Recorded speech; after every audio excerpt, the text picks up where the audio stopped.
Investy Besties, it's me again. Good morning. So it's Monday, so you're going to see this video on Thursday.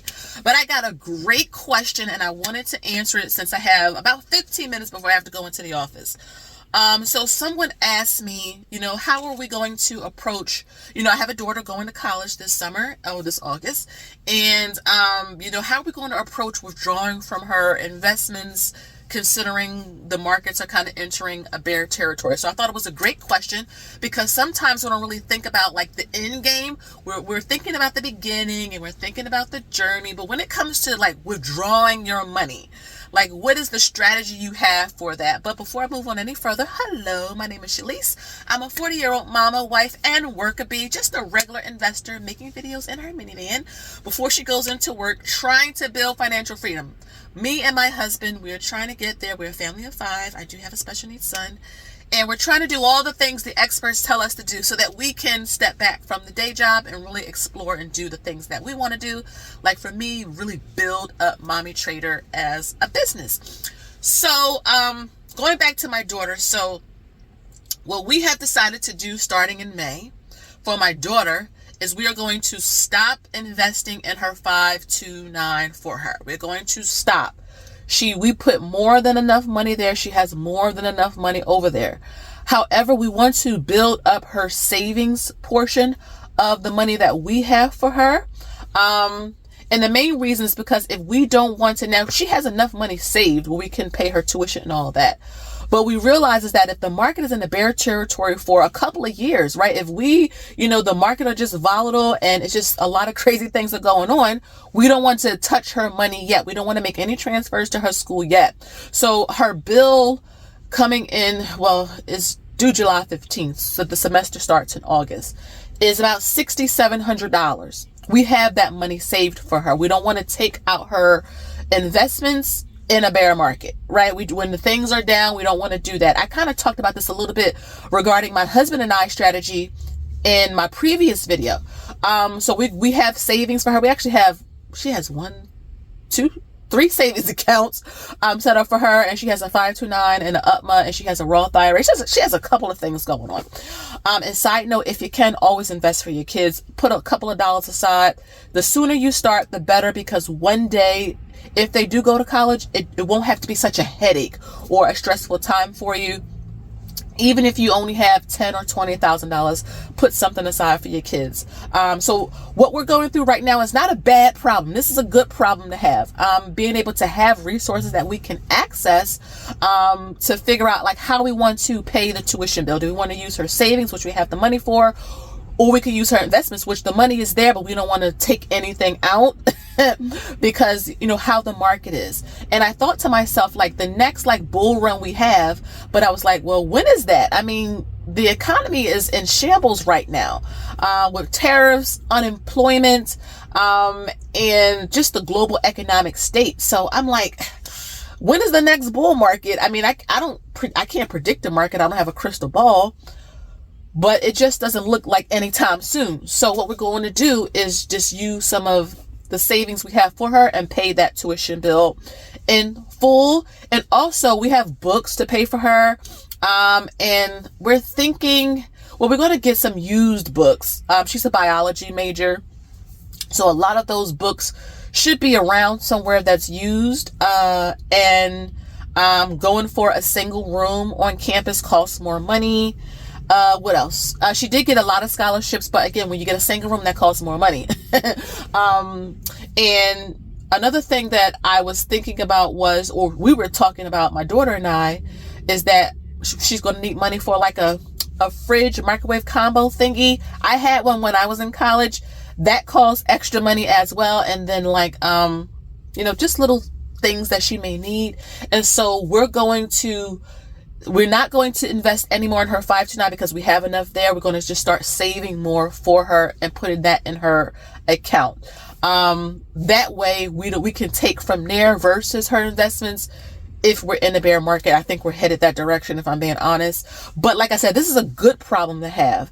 And then when that time comes, like next year, the market kind of turns around, we'll have the money in her investment account to transfer to the school, and the school will be paid. The money is there. We just have some options, if that makes sense, in terms of letting the market come back. She is up in her positions, but I mean, her positions took a hit too.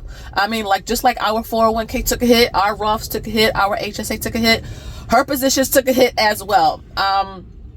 And I know someone asked, like, what happens if we don't use all of the money for her, undergrad, because, we have all this money saved for her.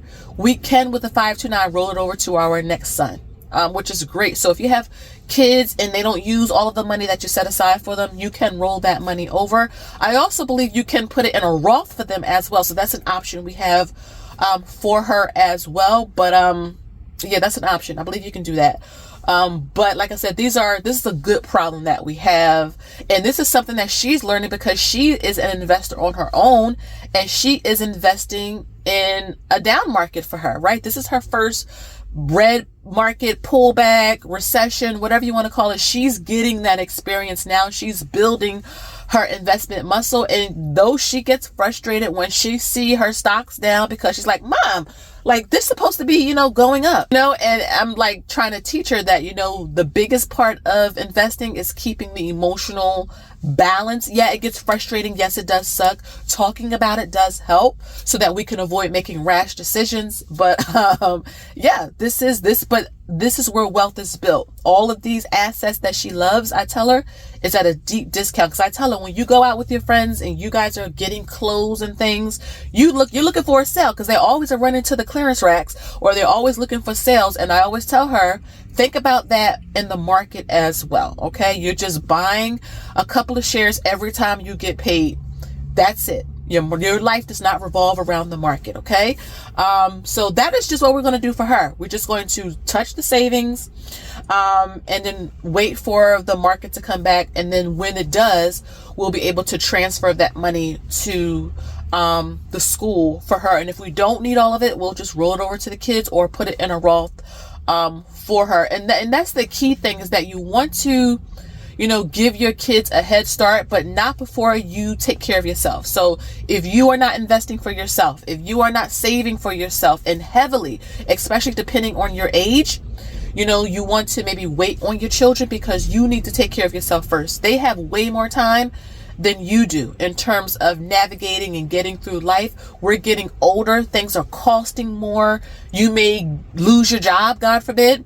And you want to make sure you have something on the back end for yourself first before your children. But I did make several videos talking about how to invest for your kids. Make sure you check out my playlist. And again, if you don't start early, that's okay. Start when you learn. I didn't start early. Again, my husband and I started when I was 30. I'll be 41 in September. So start when you learn. Tax refunds, birthdays, Christmas.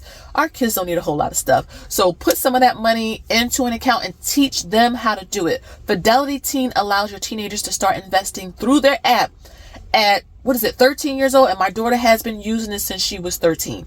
I know a lot of banks will allow kids to have checking accounts and savings accounts. You have to be the custodian of it, but they can have those accounts.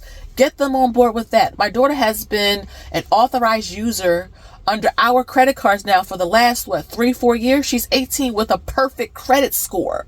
Girlfriend has a perfect credit score because we taught her how to use and approach credit. You have to teach your children so that they can do better than us, right? We want them to be able to learn and take this and teach their kids or talk to their friends about being better financial stewards of their money. So that is just what we're going to do with our daughter. It's like I said, it's a good problem to have.